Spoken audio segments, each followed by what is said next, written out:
www.tawheedkhalis TAWHEEDEKHAALIS.com.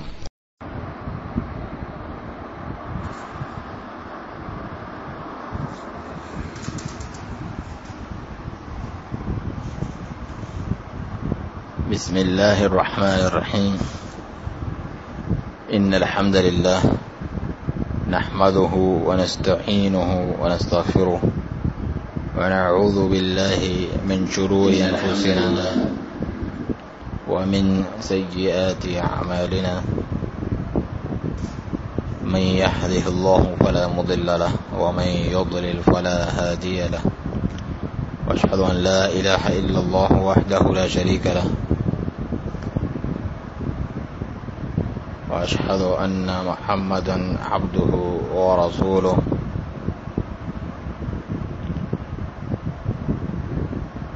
صلى الله عليه وعلى آله وصحبه وسلم تسليما كثيرا.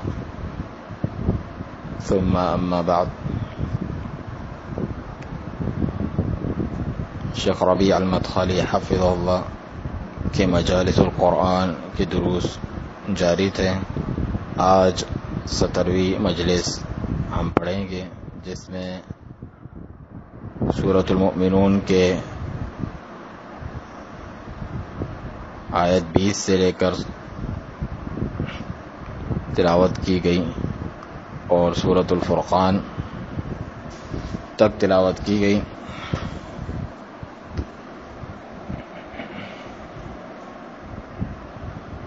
تو اس کی تفسیر کرتے ہوئے شیخ فرماتے ہیں کہ آپ نے ان آیات کریمات کی تلاوت سنی جو سورۃ المؤمنون، سورۃ النور اور سورۃ الفرقان کی ابتدائی کچھ آیات پر مشتمل تھی، اور اس میں بہت سے سبق، دروس، وعظ و نصیحت کے پہلو موجود تھے، اور اس میں اللہ تعالیٰ کی توحید کو ثابت کیا گیا، مر کر واپس جی اٹھنے کو اور جزا و سزا کے عقیدے کو ثابت کیا گیا. ساتھ ہی ساتھ انبیاء اور رسول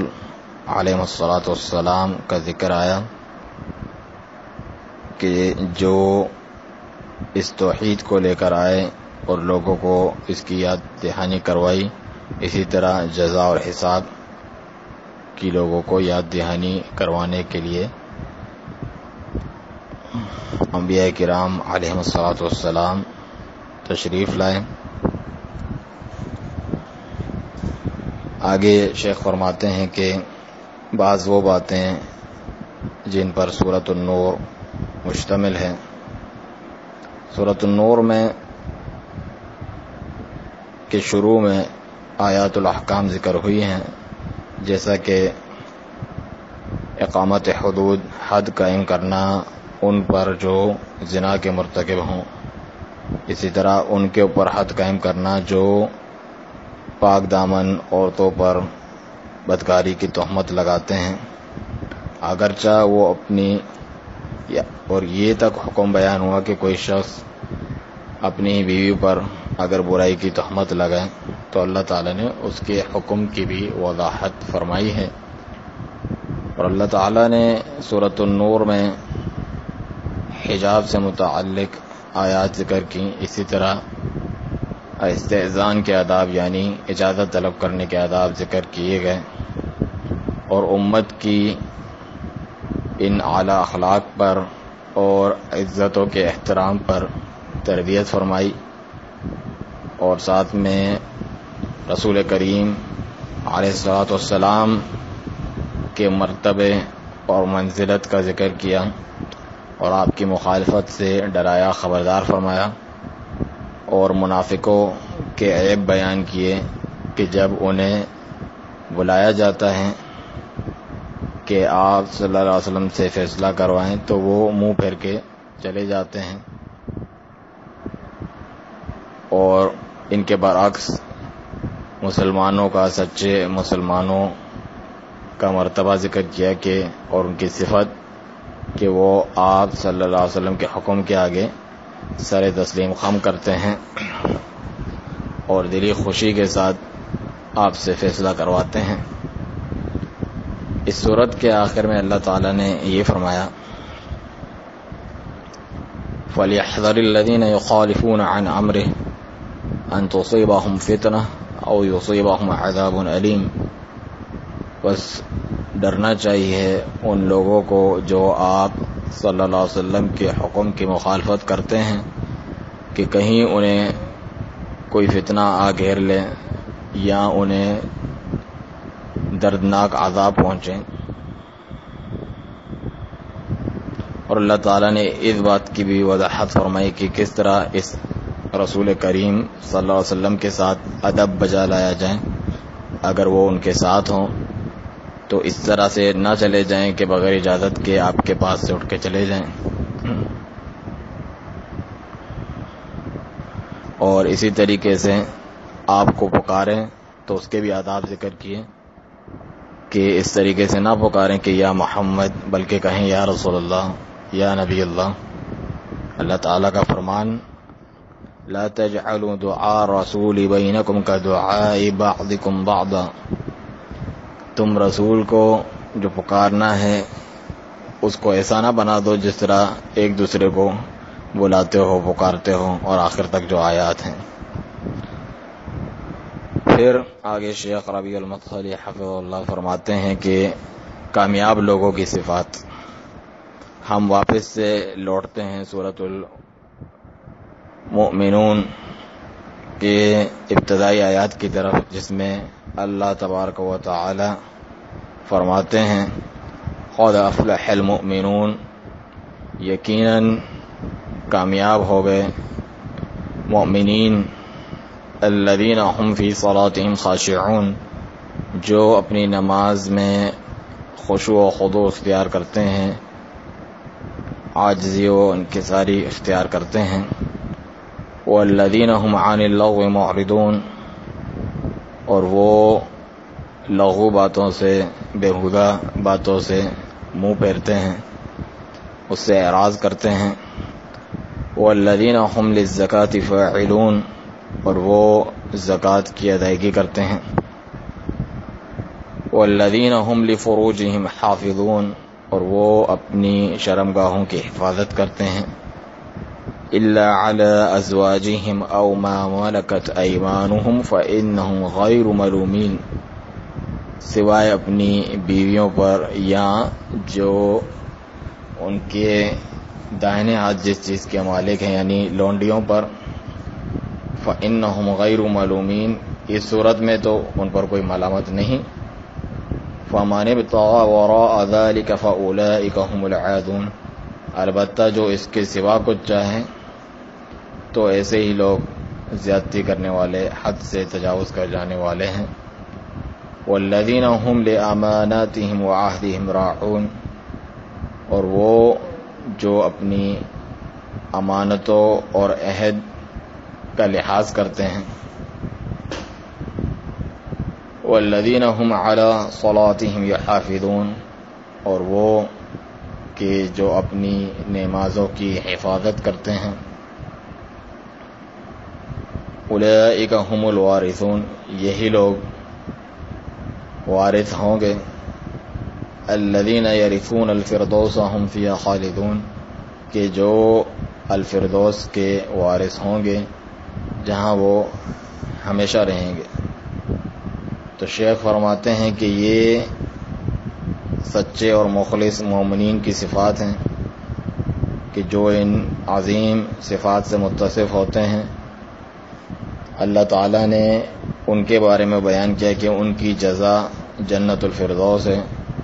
اور جو جنت الفردوس ہے جیسا کہ صحیح حدیث میں ہے بخاری کے اندر، فَإِذَا سَأَلْتُمُ اللَّهَ فَاسْأَلُوهُ الْفِرْدَوْسَ، نبی رحمت صلی اللہ علیہ وسلم نے فرمایا کہ جب تم اللہ تعالیٰ سے سوال کرو تو الفردوس کا سوال کرو، فَإِنَّهُ أَوْسَطُ الْجَنَّةِ وَعَالَى الْجَنَّةِ، کیونکہ یہ جنت کا اوسط اور اعلیٰ جنت ہے. اراہ فوقہ عرش الرحمن، اس کے اوپر رحمان کا عرش ہے. ومنہ تفجر انہار الجنہ، اور وہیں سے جنت کی جو نہریں ہیں پھوٹتی ہیں، نکلتی ہیں. تو جو اس عظیم منزلت اور مرتبے کو چاہتا ہے، یعنی اعلیٰ جنت کے اعلیٰ مقام، تو اسے چاہیے کہ یہ جو عظیم صفات ابھی ہم نے ذکر کی انہیں اپنانے کی حرص کرے، جن میں سے سب سے پہلے اللہ تعالیٰ پر ایمان ہے. اور اللہ تعالیٰ پر ایمان کی بہت سی تفصیل موجود ہے قرآن و سنت میں، جن میں سے اہم ترین یہ ہے کہ اللہ تعالیٰ پر ایمان لایا جائے، اس کے اسماء حسنہ اور صفات عالیہ پر، اور یہ کہ بلا شبہ وہ اکیلا معبود حقیقی ہے کہ اس کے ساتھ اس میں کوئی شریک نہیں. مخلوق میں سے کوئی بھی عبادت کے ایک ذرے میں بھی شریک نہیں، خواہ وہ قریبی فرشتہ ہو یا بھیجا گیا رسول ہو. وہ اللہ تعالیٰ کے اس عظیم حق کے عبادت میں ذرہ برابر بھی شریک نہیں. جس نے اس عبودیت کے حق کو، جو کہ اللہ تعالیٰ کے ساتھ خاص ہے، کسی اور کے لیے صرف کیا، ادا کیا، تو اس نے اللہ تعالیٰ کے ساتھ یقیناً شرک کیا. اور اللہ تعالیٰ کا فرمان ہے سورۃ الحج میں، وَمَن يُشْرِكْ بِاللَّهِ فَكَأَنَّمَا خَرَّ مِنَ السَّمَاءِ فَتَخْطَفُهُ الطَّيْرُ أَوْ تَهْوِي بِهِ الرِّيحُ فِي مَكَانٍ سَحِيقٍ.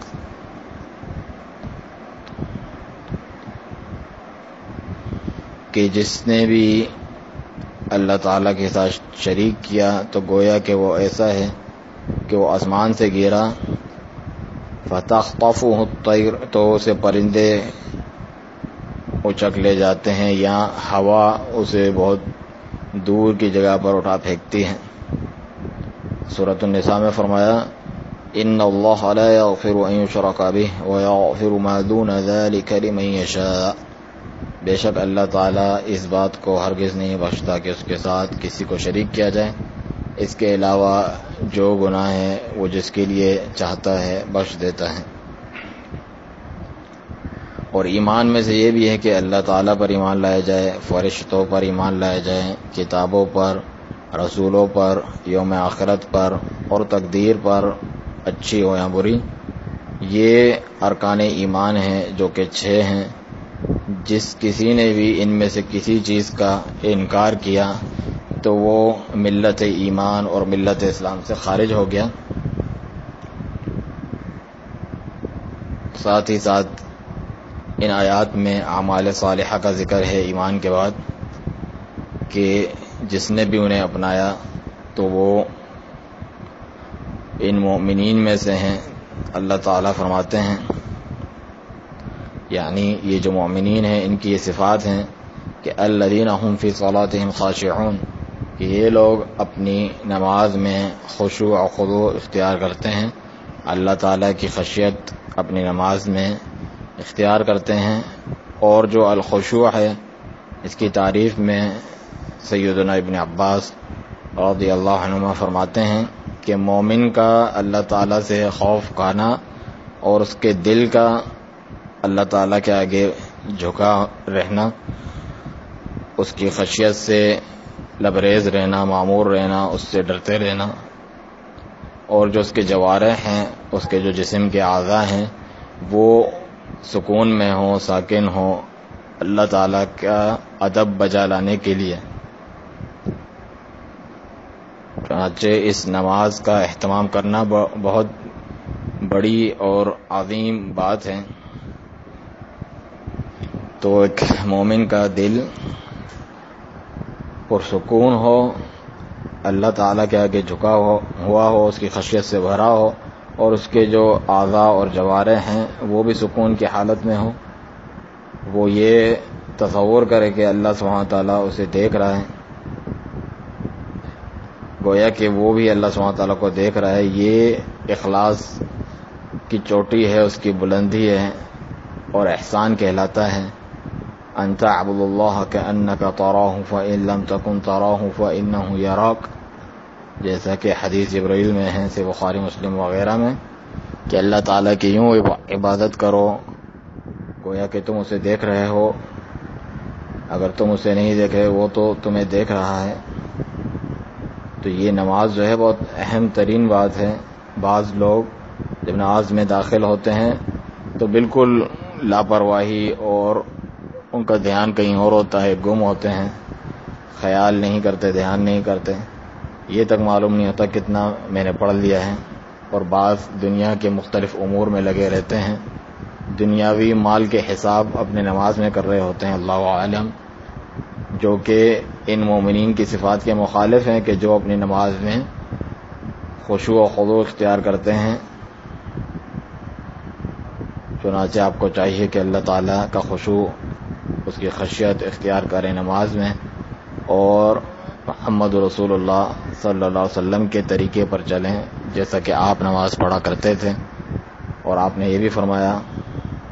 جس طرح سے بخاری مسلم وغیرہ کی روایت، صلوا کما رأیتمونی اصلی، نماز ایسے پڑھو جیسے تم مجھے نماز پڑھتے ہوئے دیکھتے ہو۔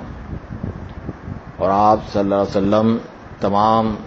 خشوع اختیار کرنے والوں سے بہترین خشوع اختیار کرنے والے تھے،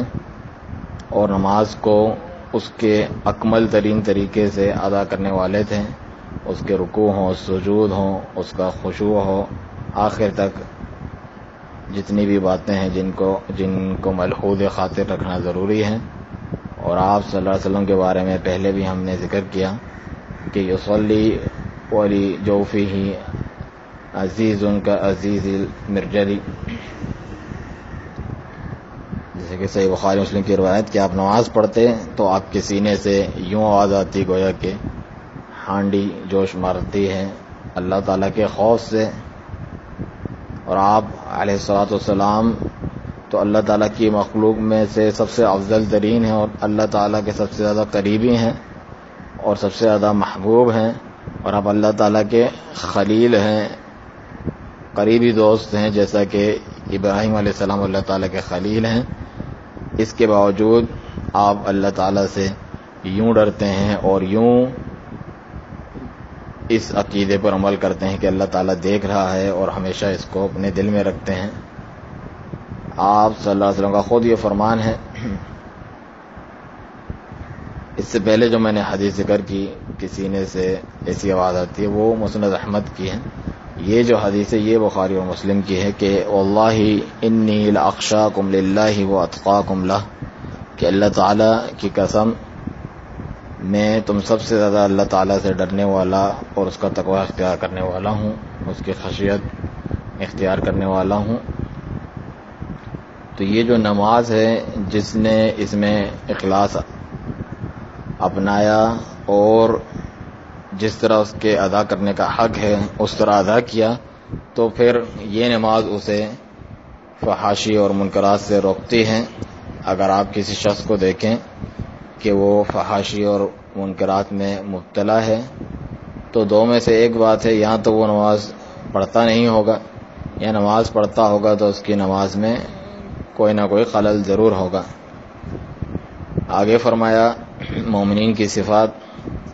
والذین هم عن اللغو معرضون، وہ مومنین لغو باتوں سے اعراض کرتے ہیں، منہ پھیرتے ہیں۔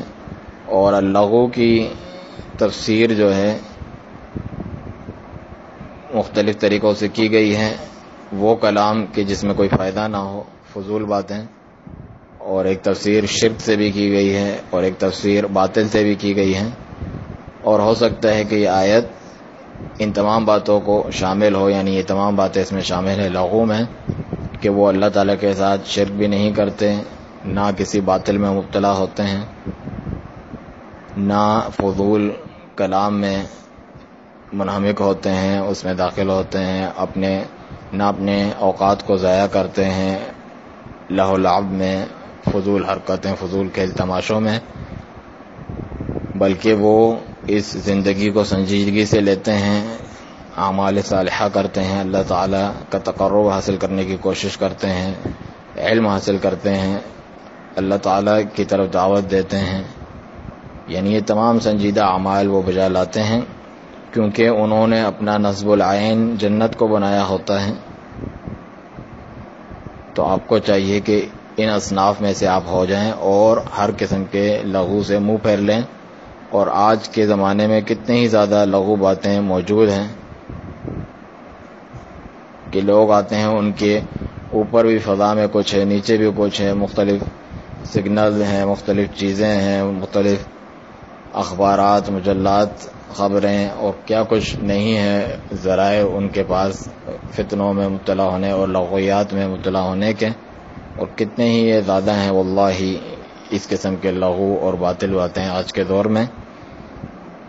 تو آپ کو اس قسم کی باتیں مشغول نہ کر دیں اس چیز سے جس کے لیے اللہ تعالیٰ نے آپ کو پیدا کیا، اور وہ ہے اس کی عبادت کرنا، اس کے لیے اخلاص اپنانا، اس کے دین پر ثابت قدمی اختیار کرنا اس دنیا کی زندگی میں. تو آپ اہل لہو اور لغو اور ضیاع میں سے نہ بن جائیں، الیاذ باللہ. اللہ تعالیٰ سے ہی ان فتنوں سے محفوظ رہنے اور عافیت کا ہم سوال کرتے ہیں، اور اللہ تعالیٰ سے دعا کرتے ہیں کہ ہمیں ان سے دور رکھے اور اس سے اجتناب کی توفیق دیں. آگے فرمایا والذین هم للزکاة فاعلون، اور وہ زکوٰۃ ادا کرتے ہیں. یہ جو زکوٰۃ ہے یہ الصلاۃ کی ساتھی ہے، نماز کی ساتھی ہے، اس کی قرینہ ہے، اس کے ساتھ ساتھ ذکر ہوتی ہے، کیونکہ یہ ارکان اسلام میں سے شہادتین کے بعد سب سے بڑے رکن ہیں. اسی لیے جو نماز کا تارک ہے، نماز چھوڑنے والا ہے، اسے قتل کیا جاتا ہے اگر وہ اس پر مصر ہو اس کو چھوڑنے پر. اور جو زکوٰۃ کا تارک ہے اس سے بھی قتال کیا جاتا ہے، بلکہ اس سے قتال کیا بھی گیا، جیسا کہ سیدنا ابو بکر صدیق رضی اللہ عنہ نے ان کے خلاف قتال کیا، اور یہ فرمایا کہ واللہ لو منعونی عناقا كانوا يؤدونها الى رسول اللہ صلی اللہ علیہ وسلم لقاتلتهم على منعها، کہ اللہ تعالیٰ کی قسم اگر یہ لوگ مجھ سے 4 ماہ کی بکری کا جو بچہ ہوتا ہے عناقن اسے روک لیں، جو کہ وہ رسول اکرم صلی اللہ علیہ وسلم کو دیا کرتے تھے، اتنی بھی چیز اگر وہ روک لیں گے تو میں اس پر بھی اور اسے روکنے پر بھی ان سے قتال کروں گا. قال عمر رضی اللہ عنہ فواللہ ما ہوا الا ان قد شرح اللہ صدر ابی بکر رضی اللہ عنہ فعرفت انہ الحق. تو سیدنا عمر بن خطاب رضی اللہ عنہ فرماتے ہیں کہ اللہ تعالیٰ کی قسم یہ تو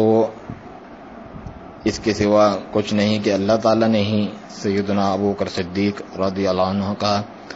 سینہ کھول دیا تھا، شرح صدر انہیں حاصل ہوئی تھی، تو میں نے بھی جان لیا کہ بلا شبہ یہی بات حق ہے، جیسا کہ یہ صحیح بخاری اور مسلم کی روایت ہے. تو شیخ فرماتے ہیں، شیخ ربیع حفظ اللہ کے بہت سے اسلامی ممالک میں گویا کہ اس کو چھوڑ دیا گیا ہے، اور اس کے برعکس مختلف قسم کے ٹیکس اور ڈیوٹیز لگا دی گئی ہیں، جو کہ شراب سے اور سود سے بھی زیادہ بڑھ کر بری باتیں ہیں والعیاذ باللہ. تو یہ جو اسلام کا رکن ہے زکوٰۃ، اگر اس کا وہ احترام کریں، اس کی پابندی کریں اور اس کو امت میں قائم کریں تو اللہ تعالیٰ انہیں بے نیاز کر دے گا اس قسم کے فاسد ٹیکسز سے کہ جو امت کو فقر و فاقہ اور ذلت میں ہی اس کے اضافہ کرتے ہیں، کوئی فائدہ نہیں دیتے. تو جو زکوٰۃ ہے وہ بہت عظیم معاملہ ہے. صحابہ کرام رضی اللہ عنہم نے اس کے روکنے والوں پر، منع کرنے والوں کے خلاف قتال کیا، مانعین زکوٰۃ کے خلاف قتال کیا، جیسا کہ اسی وقت مرتدین کے خلاف بھی قتال کیا. یعنی رسول اکرم صلی اللہ علیہ وسلم کی وفات کے بعد بعض لوگوں نے ارتداد اختیار کیا، اور انہی ارتداد اختیار کرنے والوں کے بیچ میں بعض ایسے بھی لوگ تھے کہ جو اسلام پر تو باقی تھے لیکن زکوٰۃ دینے سے انکار کیا تو یا زکوٰۃ نہ دی تو انہوں نے کوئی کفر یا شرک نہیں کیا، اس کے باوجود زکوٰۃ معنین زکوٰۃ بنے، تو انہی کے تعلق سے سیدنا عمر بن خطاب اور ابوبکر صدیق رضی اللہ عنہما کے مابین مناظرہ ہوا، مناقشہ ہوا، بات ہوئی، تو عمر رضی اللہ عنہ نے یہی فرمایا تھا کہ کیف تقاتل الناس، لوگوں سے آپ کس طرح قتال کر سکتے ہیں، وقد قال رسول اللہ صلی اللہ علیہ وسلم، جبکہ رسول اللہ صلی اللہ علیہ وسلم نے تو یہ فرمایا امرت ان اقاتل الناس حتی یقولوا لا الہ الا اللہ، مجھے حکم دیا گیا ہے کہ میں لوگوں سے اس وقت تک قتال کروں جب تک وہ لا الہ الا اللہ نہ کہہ دیں، فمن قالها، جس نے کہہ دیا، فقد عصم منی مالہ ونفسہ الا بحقہ وحسابہ علی اللہ، تو اس نے بچا لیا اپنا مال، اپنی جان مجھ سے، سوائے یہ کہ اس کا حق بنتا ہو اور باقی کا حساب اللہ تعالیٰ کے ذمہ ہے۔ فقال ابو بکر رضی اللہ عنہ، اس کے جواب میں سیدنا ابو بکر صدیق رضی اللہ عنہ نے فرمایا واللہ لا اقاتلن من فرق بین الصلاة والزکاة، کہ اللہ تعالیٰ کی قسم میں ضرور قتال کروں گا اس کے خلاف جو نماز اور زکوٰۃ میں فرق کرنے کی کوشش کریں، چنانچہ یہ دونوں ایک دوسرے کے ساتھ ہیں، لازم ملزوم ہیں۔ صحابہ کرام اس بات کا پختہ عقیدہ رکھتے تھے کہ جو نماز کا تارک ہے تو اسے قتل کیا جائے گا، اس کے خلاف قتال کیا جائے گا، لیکن زکوٰۃ کے تعلق سے یہ شبہ آیا اور یہ بحث ہوئی، مگر پھر وہ بھی دور ہو گئی، اسے صدیق اکبر رضی اللہ عنہ نے دلائل کے ساتھ دور فرمایا، پھر تمام کا اس بارے میں اجماع ہو گیا اور انہوں نے اس پر عمل بھی کیا، اس کی باقاعدہ تطبیق کی کہ مرتدین کے خلاف قتال کیا، ساتھ ہی ساتھ جو مانعین زکوٰۃ تھے ان کے خلاف بھی قتال کیا۔ اور بہت افسوس کی بات ہے آج کے زکوٰۃ طلب ہی نہیں کی جاتی، اس کے نہ دینے پر قتال کرنا تو دور کی بات۔ اللہ اکبر۔ اللہ تعالیٰ سے ہم دعا کرتے ہیں کہ مسلمانوں کو ایسے صالحین اور ناصحین خیر خواہ علماء کرام نصیب فرمائے اور ایسے عدل و انصاف قائم رکھنے والے حکمران نصیب فرمائے جن سے ان کی زندگی صحیح راہ پہ چلتی رہیں، مستقیم رہیں،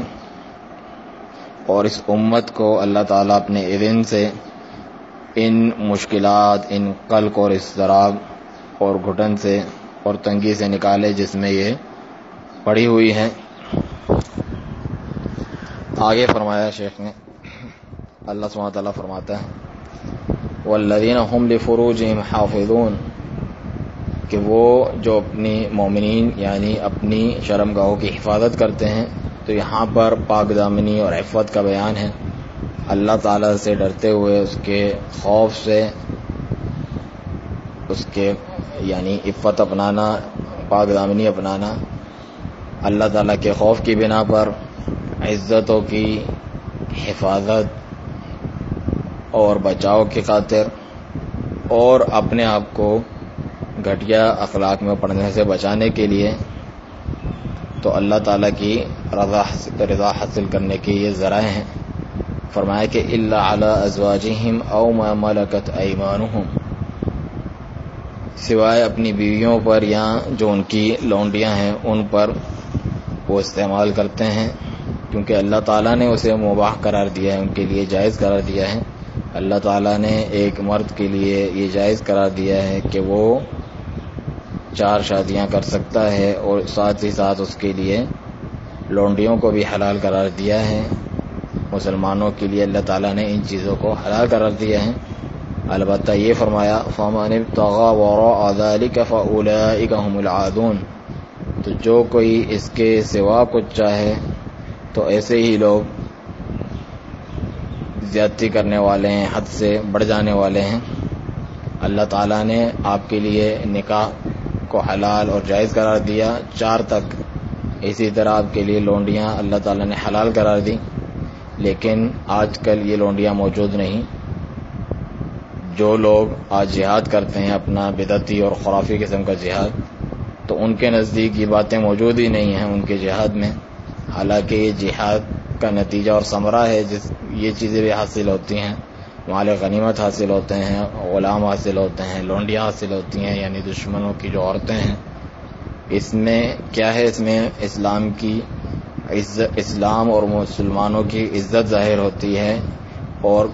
کفر اور کافروں، شرک اور مشرکوں کی ذلت اس سے ظاہر ہوتی ہے، یعنی اس حکم سے، اس لونڈی اور غلام والے حکم سے۔ تو ان لوگوں نے اس کو ساکت ہی کر دیا ہے، جیسے ختم کر دیا ہے، کیونکہ ان کے مطابق یہ منافی ہے یا خلاف ہے اقوام متحدہ کے چارٹر، ان کے بنائے گئے اصولوں کے مطابق، جو کہ انتہائی افسوس کی بات ہے۔ یہ جو اخوان المسلمین ہیں، یہاں وہاں جہاد کی کال دیتے ہیں، جہاد کرتے پھرتے ہیں، اس قسم کی باتیں اپنے جہاد میں ذکر ہی نہیں کرتے، کیونکہ یہ وہ جہاد ہی نہیں چاہتے جو اعلاء کلمت اللہ کے لیے ہوتا ہے، اللہ تعالیٰ کے کلمے کو بلند کرنے کے لیے ہوتا ہے۔ کیونکہ جو اللہ تعالیٰ کے کلمے کی سربلندی کے لیے جہاد ہوتا ہے، اعلاء کلمت اللہ کے لیے، تو اس کی کچھ مستلزمات ہیں، یعنی کچھ چیزیں اس کے لیے لازم ہوتی ہیں، کچھ اس کے تقاضے ہوتے ہیں، اور کچھ اس کے توابع ہوتے ہیں، یعنی اس کے بعد کچھ چیزیں عمل میں آتی ہیں اور حاصل ہوتی ہیں، اور انہی میں سے یہ مال غنیمت ہیں اور غلام لونڈیاں ہیں، جو کہ مال غنیمت میں شامل ہیں۔ اللہ تعالیٰ فرماتا ہے سورۃ الانفال میں، وَاعْلَمُوا أَنَّمَا غَنِمْتُم مِّن شَيْءٍ فَأَنَّ لِلَّهِ خُمُسَهُ وَلِلرَّسُولِ وَلِذِي الْقُرْبَى وَالْيَتَامَى وَالْمَسَاكِينِ وَابْنِ السَّبِيلِ، کہ جان لو کہ جو کچھ بھی غنیمت میں سے تم حاصل کرو تو بلا شبہ اس میں اس کا 5واں حصہ اللہ تعالیٰ کے لیے، اس کے رسول کے لیے، قرابت داروں، یتیموں، مساکین اور مسافروں کے لیے ہیں۔ تو یہ جہاد کے توابع میں سے ہیں کہ اس کے نتیجے میں یہ چیزیں حاصل ہوتی ہیں۔ وہ جہاد جو اللہ تعالیٰ کے کلمے کی سربلندی کے لیے ہوتا ہے، لیکن اس قسم کے جو جہادی ہیں، ان کے ان جھوٹے نعروں میں اس چیز کا وجود ہی نہیں۔ آج یہ جہاد کے نام سے آتے ہیں اور لوگوں پر ظلم کرتے ہیں، جو کہ انتہائی افسوس کی بات ہے، بلکہ ان کا جو جہاد ہے وہ محض قتل و غارت گری، لوگوں کو بے گھر کرنا اور مسلمانوں کے ممالک میں ہی تخریب کاری کا سبب ہے، جو کہ دلیل ہے ان کے انحراف کی، ان دعوتوں کی اور ان جھوٹے نعروں کی۔ اللہ تعالیٰ سے دعا ہے کہ وہ اس امت کے لیے ایسے مبلغین و داعیان پیدا فرمائے کہ جو خیر خواہ ہوں، اور ایسے حکام عطا کرے جو عدل و انصاف پر قائم ہوں اور عمل کریں، تاکہ اسلام کی عزت کا سبب بنے اور اسلام کے ذریعے خود بھی عزت پائیں۔ میں اسی حد پر جو ہے اکتفا کرتا ہوں، تاکہ ہمارے جو بھائی آئے ہوئے ہیں الشیخ محمد، وہ بھی کچھ کلام کریں جو وہ چاہتے ہیں۔ اللہ تعالیٰ تمام لوگوں کو توفیق دے۔ اور یہ شیخ جو ہیں الشیخ محمد بن عبدالوہاب الوصابی ہیں، اور ان کے ساتھ جو شیخ ہیں وہ شمس العالم ہیں، جو کہ رئیس ہیں انصار جماعت اہل حدیث بنگلہ دیش کے، اور یہ جو ہیں یہ شیخ محمد بن عبدالوہاب الوصابی ہیں، جو یمن کے بڑے علماء کرام اور داعیان میں سے ہیں۔ اللہ تعالیٰ سے دعا ہے کہ جتنے بھی سلفی ہیں کسی بھی جگہ پہ رہتے ہوں، ان کے دل آپس میں ملائیں، اور ان پر جتنے بھی آزمائشیں آئی ہیں، جتنے وہ پریشانیوں میں مبتلا ہیں اور مشکلات میں، اسے اللہ تعالیٰ دور فرمائیں۔ بے شک ہمارا رب دعاؤں کا سننے والا ہے، اور میں اللہ الکریم کو دعوت دیتا ہوں کہ وہ جو کچھ آسان ہو ان کے لیے وہ کلام فرمائیں۔ الشیخ محمد بن عبد الوہاب الوصابی حفظہ اللہ فرماتے ہیں کہ الحمدللہ واشہد ان لا الہ الا اللہ وحدہ لا شریک واشہد ان محمد عبدہ ورسولہ صلی اللہ علیہ وآلہ وسلم. اما بعد. ارکان التقوی، تقوی کے ارکان آپ ذکر کرتے ہیں اور فرماتے ہیں کہ وقت کی تنگی کو مد نظر رکھتے ہوئے میں مختصر کلام کروں گا. میں اللہ تعالیٰ کا تقوی اختیار کرنے کی وصیت کرتا ہوں، اور یہ وہ وصیت ہے اللہ تعالیٰ کی تمام مخلوقات کے لیے، جیسا کہ اللہ تعالیٰ کا فرمان سورۃ النساء میں وَلَقَدْ وَصَّيْنَا الَّذِينَ أُوتُوا الْكِتَابَ مِنْ قَبْلِكُمْ وَإِيَّاكُمْ أَنِ اتَّقُوا اللَّهَ، اور یقیناً ہم نے وصیت کی انہیں جنہیں کتاب دی گئی آپ سے پہلے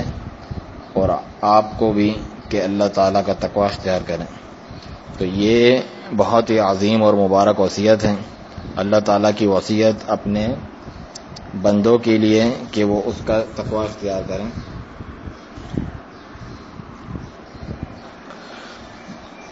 اور یہ جو تقوی ہے اللہ سبحانہ تعالیٰ کا تقوی اختیار کرنا ہے، اس کے 3 ارکان ہونا بہت ضروری ہیں. پہلا رکن امتثال ما امر اللہ بہ ورسولہ صلی اللہ علیہ وسلم، اللہ تعالیٰ اور اس کے رسول صلی اللہ علیہ وسلم جس چیز کا حکم دیں اسے بجا لانا. واجتناب ما نہى عنہ اللہ ورسولہ صلی اللہ علیہ وسلم، اس چیز سے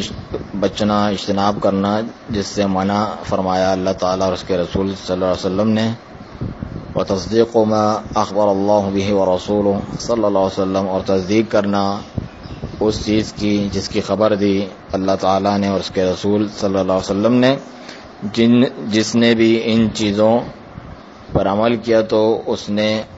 اللہ تعالیٰ کا تقوی اختیار کیا، حق التقوی، جس طرح اس کا تقوی اختیار کرنے کا اور ڈرنے کا حق ہے. اور اس میں 2 چیزوں کا مزید اضافہ کر لیں جو اس کے کمال میں، یہ جو 3 چیزیں ہیں یہ تو لازمی ہیں،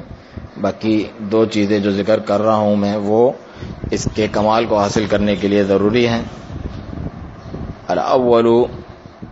فعل المستحبات، جو مستحب اعمال ہیں ان کو بھی ادا کیا جائے. والثانی ترک المکروہات، جو مکروہ چیزیں ہیں ناپسندیدہ ان کو بھی ترک کیا جائے، یعنی حرام سے بڑھ کر جو مکروہ ہیں انہیں بھی چھوڑ دینا. اللہ تعالیٰ سے دعا ہے کہ وہ ہم تمام لوگوں پر اپنا احسان اور فضل و کرم فرمائے کہ ہم اس کا تقوی اختیار کریں، اور ہمیں اور آپ کو اپنے قول و عمل میں اخلاص اپنانے کی توفیق دیں، اور ہم تمام لوگوں کو اس بات کی توفیق دے کہ ہم طالب علم کریں اور کتاب و سنت سے تمسک اختیار کریں اور صحیح عقیدے پر جو ہے چلتے رہیں اپنی موت آنے تک، اور اسی پر قائم رہیں، استقامت اختیار کریں. وصلی اللہ علی نبینا محمد وآلہ وسلم. اس کے ساتھ ہی آج کا درس ختم ہوا. سبحانک اللہم وبحمدک، اشہد ان لا الہ الا انت، استغفرک واتوب الیک.